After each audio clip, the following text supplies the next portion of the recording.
ओम यस्मान् no द्विजते लोकः लोकान् नो द्विजते च यः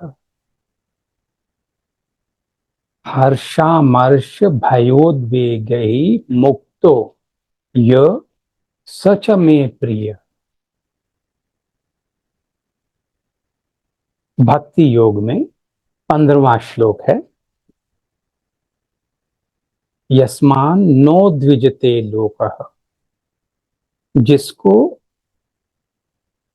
आसपास के लोग, ये संसार उद्विग्न नहीं कर सकता। लोकान नो द्विजते च यह, और जो आसपास के लोगों को उद्विग्न नहीं करता कभी, वो भक्त मुझे प्रिय है। हर्ष तो बहुत एक्साइटमेंट नहीं रखता, कोई जेलसी नहीं रखता, भय नहीं रखता, उद्वेग नहीं रखता, वो ही भक्त मुझे प्रिय है। अगर आप ये 12वां अध्याय भक्ति योग का देखें तो अध्याय तो भक्ति योग है, पर बात उन्होंने सारी ज्ञान की है, समता की है कि कौन मुझे प्रिय है। और उन सारे श्लोकों का अगर आप निचोड़ निकालें तो जो सम है, जो हर परिस्थिति में शांत है, जो भय मुक्त है, जो उद्वेग मुक्त है, जो एक्साइटमेंट मुक्त है, वो मुझे प्रिय है, वो कहते हैं। तो दोनों एस्पेक्ट समझो साधना के। भगवान से प्रीति, भगवान के प्रति आकर्षण, उनसे संबंध बनाना, उनको अपना सर्वस्व मानना, ये एक एस्पेक्ट है। पर यह संभव नहीं होता अगर दूसरा एस्पेक्ट, जो आपके मन की शांति और समता का है, आप कैसे संसार में व्यवहार कर रहे हैं, व्यवहार के समय क्या विचार आपके मन में रहते हैं, क्या भावनाएं रहती हैं, फीलिंग्स रहती हैं, बार बार कौन से ऐसे पैटर्न्स हैं जो रिपीट होते हैं आपकी लाइफ में। आप आशाओं, अपेक्षाओं, इच्छा, द्वेष आदि को कितना महत्व देते हैं या कितना गौण समझते हैं, आप में कितनी ममता भरी है, कितना अहम भरा।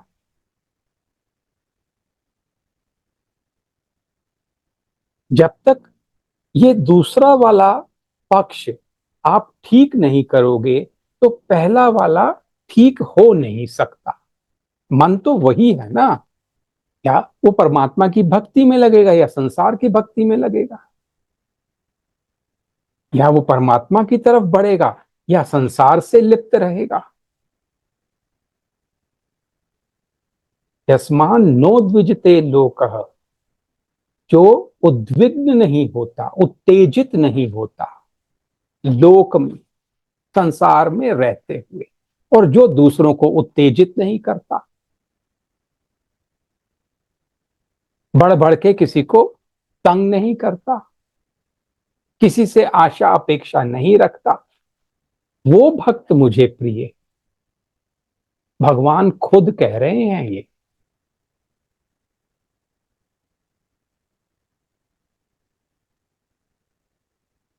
अब खुद से पूछ लें बड़े ध्यान से। अभी आंख बंद करो और खुद से प्रश्न करो कि प्रभु का प्रेम मेरे हृदय में, अनन्य प्रेम, अनन्य भक्ति,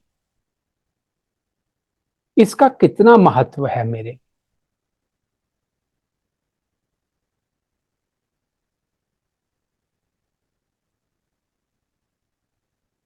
कितने परसेंट? सच सच जवाब देना खुद को।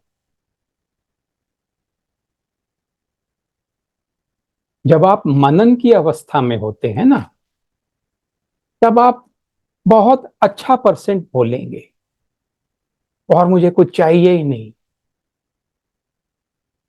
बस भगवान ही चाहिए।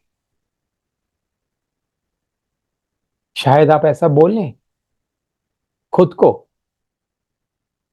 पर जब मनन से बाहर होते हैं, जब मन उलझनों में फंसा है, अपेक्षाओं में फंसा है, तब ये बात कहीं होती ही नहीं है कि भगवान ही मेरे सर्वस्व है।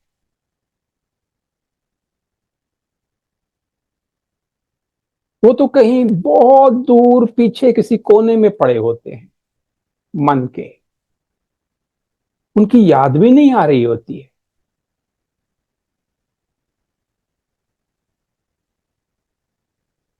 आपका बहुत सुंदर प्रश्न है आज का, कि लोग ब्लेम करते हैं बिना बात पे, तो मन दुखी हो जाता है। क्या उपाय है?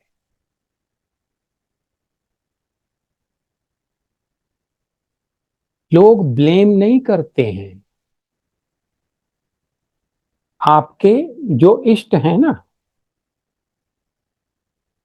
वो उनके हृदय में बैठकर उनसे वो बातें बुलवाते हैं। ईश्वर सर्वभूतानां हृद्देशे अर्जुन तिष्ठति। हृदय देश में, हृददेशे, हृदय में बैठकर ईश्वर सर्वभूतों के, उनको चलाते हैं यंत्रवत। तो भाई, आप तो भक्ति करते हो, आप उनसे प्रेम करते हो या करना चाहते हो, तो वो ऐसा क्यों करते हैं? वो ऐसा इसलिए करते हैं कि उनको अभी कई कड़ियां कमजोर नजर आ रही हैं आपके मन में, जहां उनको सुधार की अपेक्षा है।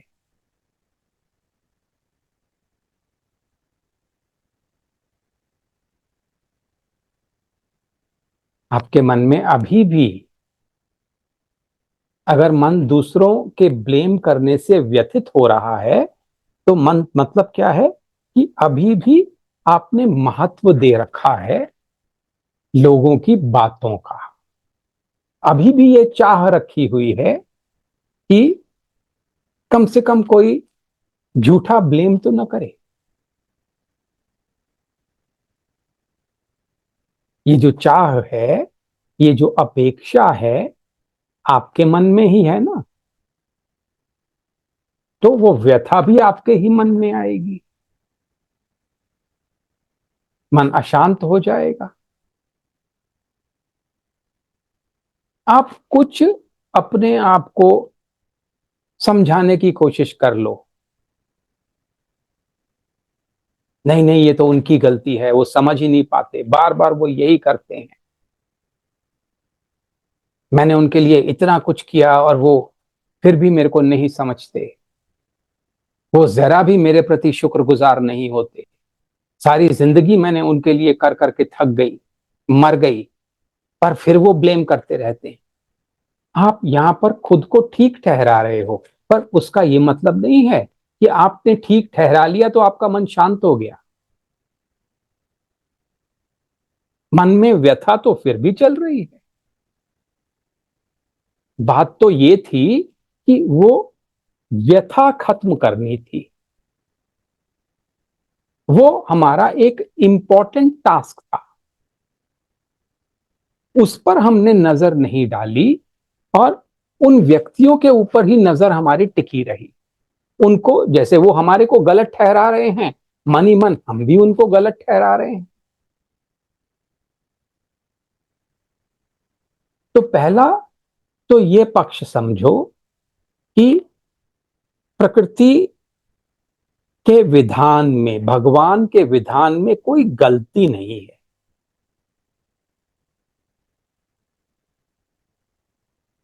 जो कुछ भी हो रहा है वो आपके परम हित के लिए हो रहा है, आपके सुख के लिए नहीं।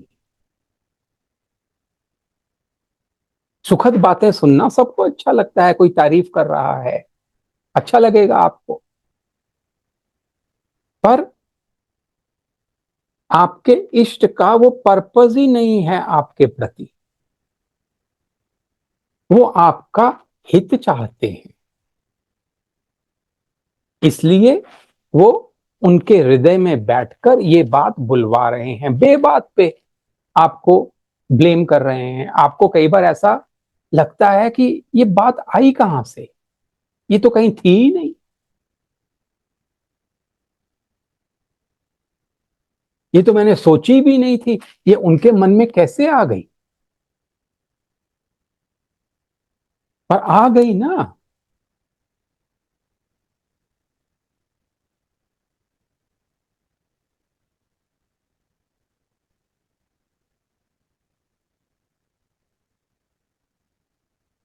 दूसरी बात, अकारण प्रेम, अकारण करुणा का क्या अर्थ है। कारण हटा दो, ये कारण होंगे, ये कंडीशंस अगर निभेंगी तो ही मैं प्यार कर सकती हूं, नहीं तो मेरा मन नहीं जाता।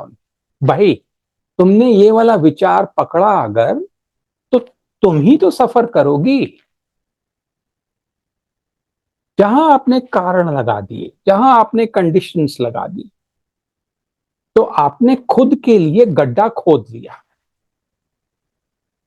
क्या ही आसान हो जाए जिंदगी जब हम अपनी शांति, अपने आनंद, अपने प्रेम के प्रति जो भी हमने कारण रखे हुए थे वो छोड़ दें, कि मेरा हृदय आनंद से भरे, मेरा हृदय शांति से भरे, मेरा हृदय प्रेम से भरे, ये मेरा बिजनेस है।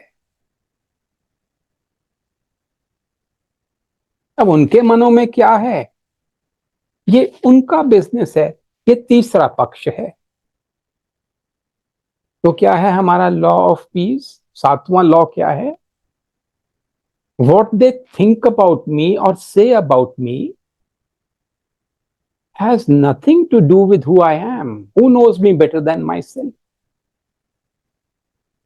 वो जो मेरे बारे में सोचते हैं या कहते हैं, उसका मेरे से कोई लेना देना नहीं है। मेरे को मुझसे अधिक कौन जानता है। तो यानी इसका मतलब क्या है कि जो उनके मनों में घट रहा है वो उनका बिजनेस है, उनका पर्सपेक्टिव, उनका नजरिया, उनके विचार, वो मेरे कैसे हो सकते हैं। उनके हैं ना, जो भी उनकी खोपड़ी में घट रहा है। अगर खोपड़ी में तमस है तो तमस घटेगा, रजस है तो रजस घटेगा, सत्व है तो सत्व घटेगा। तो जो भी घटना उनके दिमाग में, उनके सूक्ष्म शरीर में हो रही है, उनकी जिम्मेदारी उनकी है, मेरी नहीं है।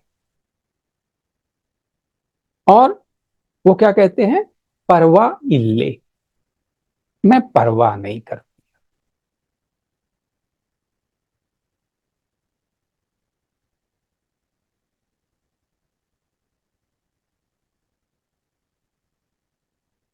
एक हाथी निकलता है सड़क पे,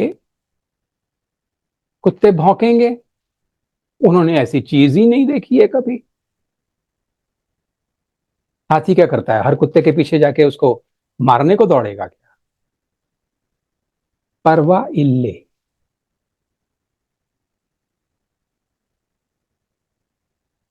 वो अपनी मस्ती से झूमते हुए चला चला जाता है।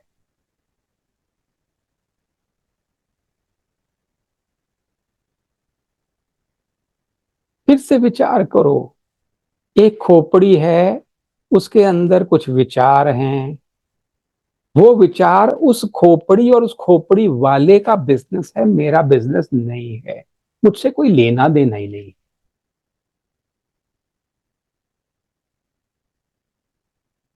इसलिए मैं कुछ भी पर्सनली नहीं लेती।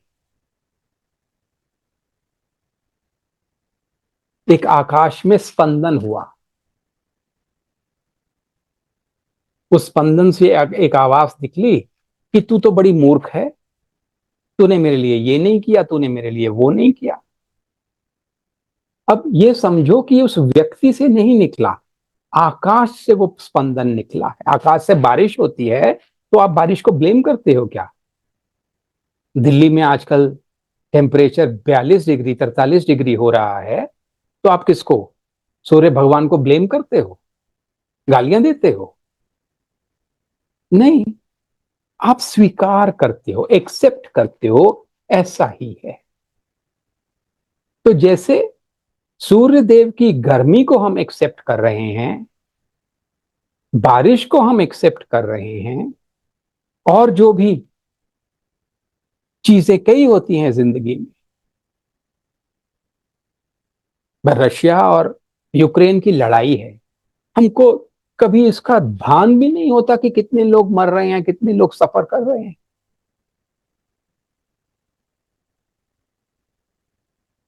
पर अपने वो छोटे से संसार में किसी ने एक बात कह दी और हमारा दिन खराब हो गया, दिनों दिन खराब हो गए। वो बात बार बार घूम घूम के मन को परेशान कर, क्योंकि मैं, मेरा बहुत स्ट्रांग है, इसकी जरूरत ही नहीं थी। मैं, मेरे को छोड़ के तो देखो, मेरा क्या है, मेरी इज्जत, मेरा सम्मान, मेरा अपमान, उसमें आप अपने को एक शरीर मान रही हो और ये भूल रही हो कि तुम उस शरीर से कहीं बड़ी हो। तुम परमात्मा का अभिन्न अंश हो। तुम सूक्ष्मतम हो। तुम्हारा कभी जीना मरना नहीं होता है। इस शरीर में आई हो इस मन की इन्हीं टेंडेंसीज को एग्जॉस्ट करने के लिए। ये जो बार बार रिपीट होती है ना जीवन में, इन्हीं को खत्म करने के लिए आई हो। तो इनको तूल मत दो, इनको महत्व मत दो, मनन करो। कोई महत्व नहीं है, उसका बिजनेस, उसका बिजनेस, ये मेरा बिजनेस ही नहीं है। अगला पक्ष ये है कि अगर वो व्यक्ति जो बात कह रहा है वो ठीक है, बुरा तो आपको लगा, पर बात उसने ठीक कही। अभी कुछ ही दिन पहले किसी से कोई बात हो रही थी, तो वहां मैंने अपना विचार रखा।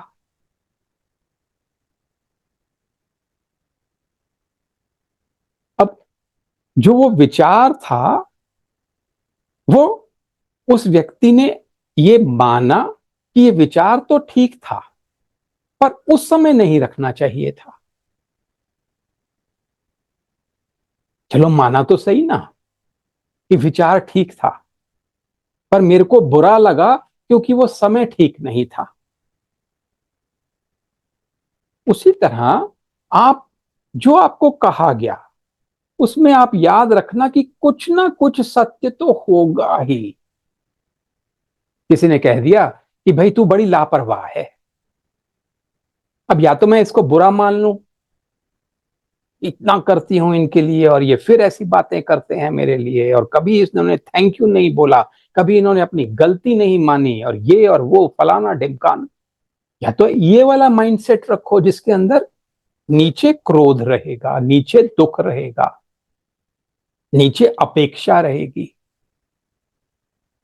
या दूसरा माइंडसेट क्या है, नहीं लापरवाही मैं करती तो हूं कई बार, भगवान ने मेरे को जगाने के लिए इनके मुंह से ये बात कहलवाई।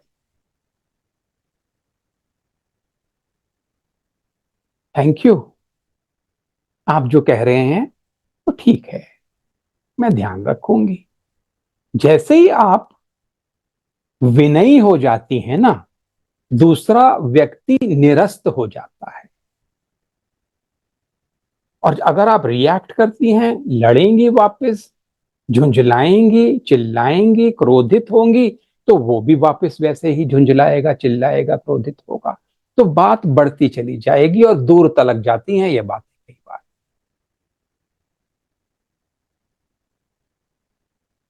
हाँ, सिर झुकाया, थैंक यू, बहुत बढ़िया, मैं ध्यान रखूंगी।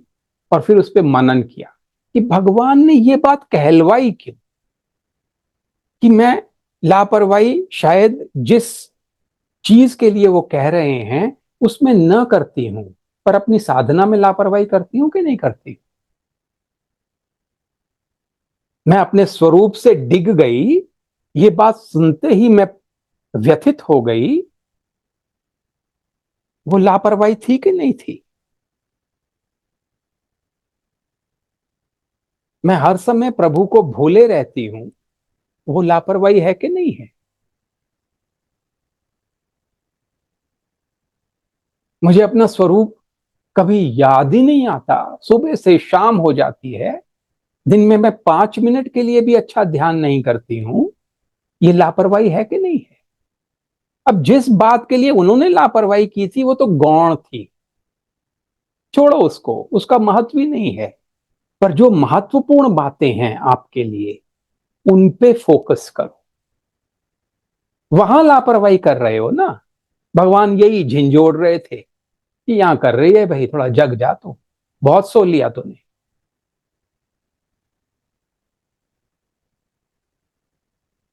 अगला पॉइंट कि एक्सेप्टेंस और फॉरगिवनेस, क्षमा। कहां प्रैक्टिस करेंगे जाके भाई, ये जो वैल्यूज हैं, समर्पण है, क्षमा है, दया है, करुणा है, कहीं जंगलों में जाके करोगे प्रैक्टिस, आज ही करनी, इसी परिस्थिति में करनी। और ये सोचते हुए नहीं करनी है कि अरे वो तो मूर्ख है, चल माफ कर देती, अपने को फिर एक सुपीरियर जगह पे खड़ा कर लिया। नहीं, मुझे अपने मन में एक भी गांठ नहीं रखनी है किसी के भी प्रति, मेरे लिए सबको क्षमा।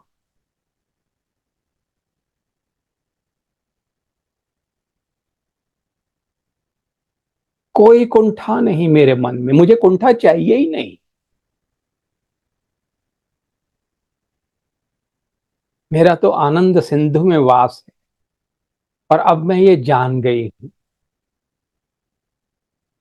ईश्वरांश हूं मैं, अविनाशी हूं, चेतन, अमल, पवित्र हूं, सहज सुख राशि हूं। और उसके लिए दया, करुणा, क्षमा, प्रेम, केयर, ये इंपॉर्टेंट है। मैं उनको वर्ण करती हूँ, ये सारी बातों को मैं ग्रहण करती हूँ। मुझे ब्लेम करना ही नहीं है वापस, मुझे बुरा मानना ही नहीं है। और अगला पक्ष है कि अगर आप आर्ग्यू करने की कोशिश करते हो ना ऐसे व्यक्ति के साथ, तो बात खत्म नहीं होती है, मनमुटाव और बढ़ जाता है।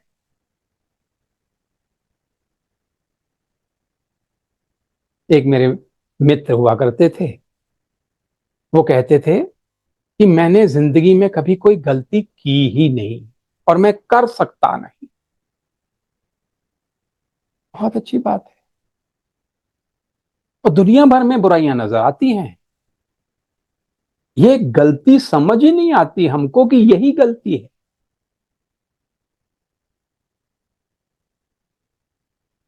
एक और कोई जानकार थे, जो अपनी पत्नी के लिए कहा करते थे, मुझे समझ ही नहीं आता ये किस बात पे नाराज हो गई। हमने एक पार्टी पे जाना है, हम फर्स्ट फ्लोर पे रहते हैं, नीचे हमारे पिताजी रहते हैं ग्राउंड फ्लोर पे। तो मैं तैयार होकर नीचे चला गया। अब ये आ ही नहीं रही हैं, तैयार हो रही थी, पर 15 मिनट भी थे, आधा घंटा, जाने में देरी हो रही है, पहुंचना है हमारे को, लंबा रास्ता है, पर वो आ ही नहीं रही है। तो मैं आधे घंटे बाद ऊपर गया, तो वो मुंह फुला के बैठी हुई है बेड पे, मैं नहीं जा रही। क्या हुआ भाई? पता नहीं कौन सी बात पे, और वो बताएगी भी नहीं, बस मुंह फुलाया हुआ है। वो एक शेर है कि सुबह होती है, शाम होती है, रूठने मनाने में जिंदगी तमाम होती है।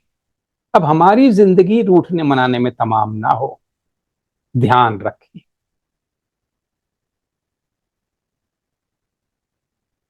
ये पूरी जो भी अभी बात हुई, इस पे बार बार सोचो, और आपके मन का ये जो पैटर्न रिपीट करता है बार बार, इसको निकाल दो। ये कांटा है, इसको नहीं रखना है हम। ओम श्री कृष्णार्पणमस्तु। श्री रामकृष्णार्पणमस्तु। हरि ओम तत्सत। ओम सर्वे भवन्तु सुखिनः, सर्वे सन्तु निरामयाः, सर्वे भद्राणि पश्यन्तु, मा कश्चित् दुःख भाग्। ओम शांति शांति शांति। हरि ओम तत्सत। Thank you so much. Thank you. Bless you all. Thank you.